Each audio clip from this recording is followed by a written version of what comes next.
Hello, this is just a quick update on this novel that I'm writing. I think I've probably mentioned a couple of videos before. I'm doing the NaNoWriMo challenge, which is this challenge to try and write a novel of 50,000 words or more during the month of November, and I'm writing one loosely based in an antinatalist future.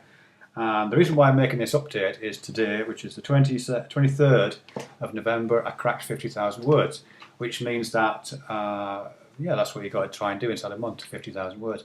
I reckon it'll take me about another 10 or 15, maybe 20,000 to actually finish the story that I'm writing, but I'm really pleased to be over that threshold, which is great. So I thought if you're up for it, I'll just read you a little bit. It's really complex, this plot now, unfortunately. It's got so convoluted. I might have to simplify it at some point. But yeah, I'll read this a little bit. This is a little bit featuring a character in the story called Maria. She's not the main character, but she has quite a significant role to play, a very important role to play. And yeah, I'll just see how it goes. We've met Maria once before, by the way. She wakes up. Oh, it doesn't matter. I won't even give you the backstory. We'll just go for it. Okay. Let me start again. It was the moment when the line on the checkout queue backed up as far as the magazine rack that Maria decided she'd had enough. She worked this shift for 6 days a week for 2 years, and every day was the same. Long lines of customers filing their way past like suspects to a police lineup, passing their groceries over the RF reader one by one and dropping them back into their baskets with tedious predictability. She didn't handle the goods, she didn't take the money or check the credit card, she didn't even have to be there. And as far as she could tell, most of the customers weren't even aware of her, standing at the other side of the conveyor belt, overseeing the process and smiling robotically at each one as they passed. Maybe 1 in 100 smiled back. This job had seemed like a gift from heaven when the auditor report on her eye screen that Monday morning 2 years ago. She knew she was going to be assigned to a labour detail. That was part of the parole conditions. But she'd been expecting something much more demanding and possibly even dangerous. Some of the girls she'd been inside with had been put on search engine optimization duty. Long, arduous hours in front of the screen scanning eye pages for traces of code violations and deleting data considered corrupt. Others had been placed in escort agencies, usually servicing the lowest ranking Google employees, which was a lot less fun than it sounded. Some of those girls ended up dead, or worse, as characters in cheap fiction novels, where they had to suffer the abuse not only of their Johns, but also the critics, who treated them like one-dimensional dirt. Maria had fully expected to be assigned to just such a god-awful task of profitable soul destruction, so when the eye screen flashed up the details of her compulsory job, on that Monday she'd been pleasantly relieved and not a little surprised. Matalan was one of the busiest and most prestigious retail companies in Western Europe. Formed from the merger of Waitrose, Sainsbury's and the chemical company Pfeiffer, it had become the major player in customer happiness management, and they sold every kind of product, from household cleaners to live pit bulls, designed to perfectly satisfy those cravings for the good things and the joy that only such acquisition could bring. For Maria to be ordered a job there, despite her background in petty crime and civil disobedience, was little short of miraculous.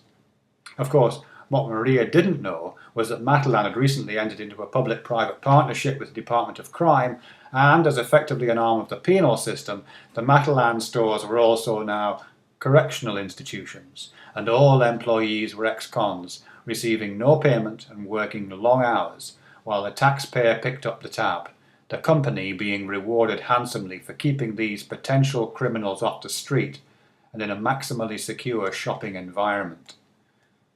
2 years was a long time to be confined to such a place, and Maria had quickly come to recognize that the lot she had drawn from heaven, that had placed her here behind this checkout, was anything but a winning ticket. Every day that passed seemed to last an eternity, and she had felt more and more confined into that eternity, a brightly lit endlessness of time that filled each moment of her existence and was accompanied by the mocking soundtrack of medium tempo music. How she had got through the tuneless hell of last Christmas was beyond her. The customers filed blankly past, clutching their pathetic objects of desire, each hopeful that this household cleaner, this dog, this product will be the one that finally produced the happiness that lasts. Each one returning short days or hours later with their faces fallen again, seeking that next big thing. Watching this sad parade of deflated humanity, constantly chasing the mythical, natural end to their pursuit of happiness, a pursuit guaranteed by the Constitution, but also promised to fail by the mechanisms of happiness management, a mechanism that Matalan had engineered to perfection. Maria stepped back from her designated spot behind the checkout and looked around. The customers took no notice of what she was doing, of course, there was no reason why they should, but she had to be on the lookout from her supervisor, who would brook no insubordination and who usually watched the checkout girls like a sniper. She'd chosen her moment well, however, and the pattern of activity that the supervisor had established was so automatic that, as Maria had predicted, she was nowhere in sight. If she was following her usual script, the same one she'd been following since she transferred in 6 months ago, she would be halfway up the cereal aisle right about now, gimlet eyes screwed beneath a layer of mascara and liner, scanning the rows for badly arranged boxes, any excuse to put another incarcerated shop assistant in solitary. The only member of the custodial team that Maria needed to worry about was Ron Smalley, the greeter. As always, he would be standing by the only available exit, with his rictus grin plastered onto his granite-hard face, feigning the part of a retiree, some senior citizen of modest means, bolstering his pension by serving a few hours at the entrance to Matalan, cheerfully welcoming customers to the store and hoping they enjoyed their shopping experience. He could always be counted on to make these seekers after the happiness of acquisition feel at home, and in fact had learned the names of many of them, greeting them personally and asking after their health, their families, their home life. Many of the happy shoppers thought of him as a friend, and when told to have a good day, they would take this in the spirit of friendly hope that their day would indeed be good, as a friend or close relation might express such hope, not as an order given by a smiling but ultimately dictatorial prison guard. It was little wonder that Ron was able to approach each regular customer with such casual intimacy. That earpiece he wore, which most assumed was a hearing aid, the natural accompaniment to senior citizenship, and yet another sign of avuncular trustworthiness, was actually providing live audio data on everyone that entered through the bulletproof glass of that huge front door. Face recognition software identified all shoppers, cross-checked it with the information on the eye, noted the balance of their Nectar cards, and scanned their Facebook and Google Plus pages for life events that might benefit from happiness management. The birthday of a loved one, greeting cards, aisle 3. The death of a pet, taxidermy services, aisle 9. A letter from heaven calling them home. Ask about our all-inclusive assisted suicide service. This information was relayed through the earpiece to the ever-smiling Ron Smalley standing by the door. Everyone loved Ron, he took such a personal interest. It was a pleasure to shop at a store in which this happy employee, this almost uncle, almost friend, greeted everyone with such care, despite his obvious frailty and hearing impairment. It hardly need to be said that, in fact, Ron was anything but frail, and beneath that strangely gay tabard and the "My name is Ron, how can I help you today?" badge pinned jauntily to the front, was a man for whom the term gay and frail were laughingly inappropriate. He had served in the trenches of Las Vegas and had fought alongside General Manager Bryn at the Battle of Yahoo Creek. He had seen action in most of the liberation campaigns that spread throughout the Arab world in 2011, so long ago now but so fresh in Ron's mind. He'd pressed the button that had sent radioactive death to the Kurds in northern Iraq when they got too uppity about their supposed right to exist as a culture and wanted to be granted special reproductive dispensation, no exceptions.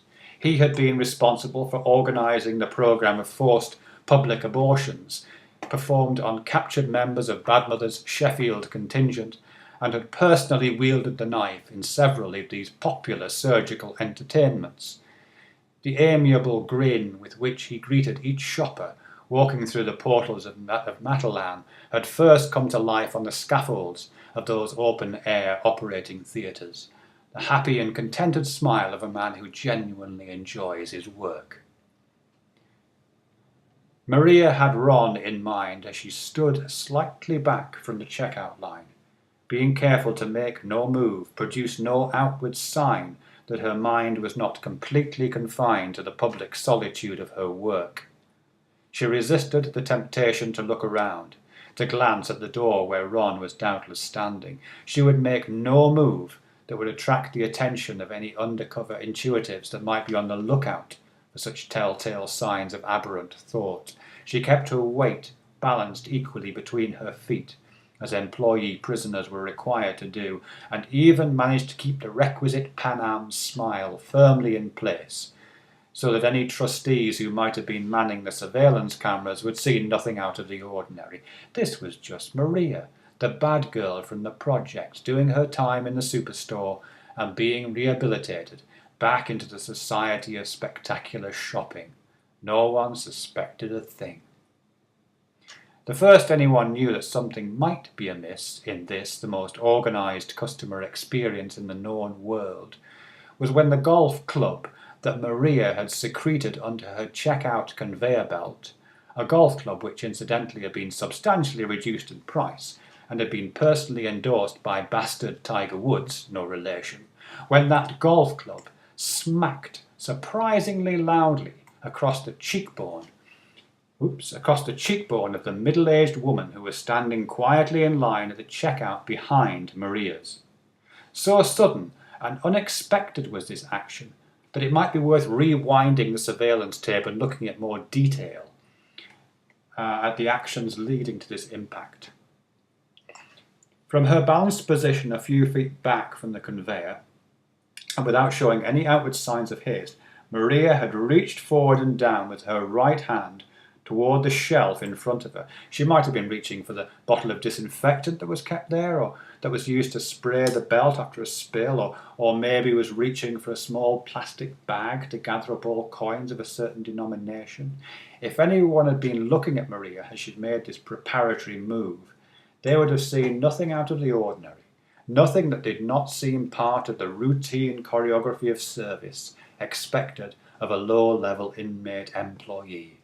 What no one would expect is that this young woman's skin the colour of warm coffee and lips the colour of abalone shells would emerge from this tiny excursion to the shelf under the conveyor belt with a bastard Tiger Woods 9-iron gripped with practised precision in the latte-coloured fingers of that cold, angry, strong right hand.